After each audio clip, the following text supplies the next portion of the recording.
Hello. Today is the beginning of something new, which is old.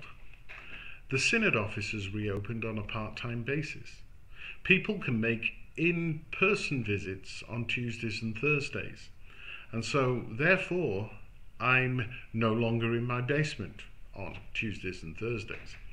It's a little strange with only three of us being here, but nonetheless, it is a good thing. It's my third physical encounter with our new normal, and it's still strange. I've been to Tracy and Granby Westfield for services, and now this. In Mark's Gospel, the first parable which Jesus tells is the one about new wine into old wineskins. We know the image. If new wine is poured into an old wineskin, it will burst, spilling the contents. I have to say that moving into the beginnings of a post-COVID-19 world feels as if the old wineskins are certainly under threat. Jesus' image was about the new thing he was doing. It came around as a result of his being questioned about fasting. The Pharisees and the disciples of John the Baptist were fasting for some reason, and Jesus's were not.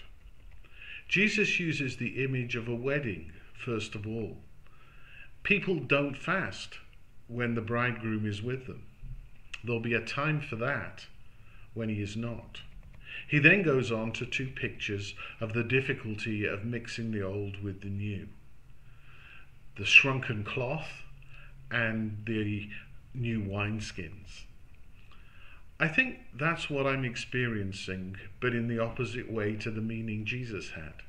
For him, it was the bursting out of a new thing, whereas for me, everything feels a little deflated. It leads me to a question. Where do we go to become inflated?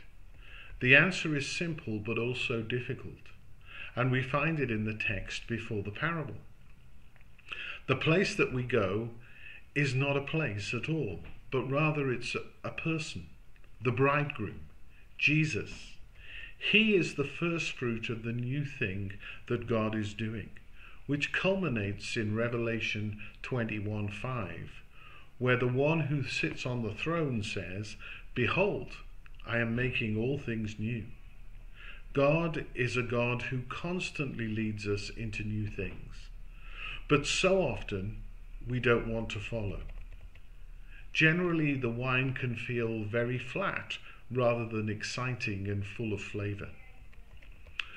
Through their history and our history, God's people have always not wanted to move on from the familiar. It often takes an event to be a catalyst, or a long time for us to realise that what is being offered takes us beyond where we are. Think for a moment of the Jews when they left Egypt. It was a very short time before they arrived at the promised land and were making ready to go in. Moses sent 12 men to spy out the land. They came back with a huge bunch of grapes, and two of them, Joshua and Caleb, had hope in their hearts. The others were fearful. Yes, it all looked good, but there were giants, and it would be better to go back to Egypt. The result was the people spent 40 years in the wilderness, and only Joshua and Caleb of that generation entered the land. There was a glimpse of the new, but could it be trusted? Once again, thank you for being here today. If you're able to join us for the litany at 6 to 9, that would be good.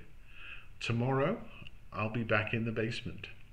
And so until then, God bless and stay safe.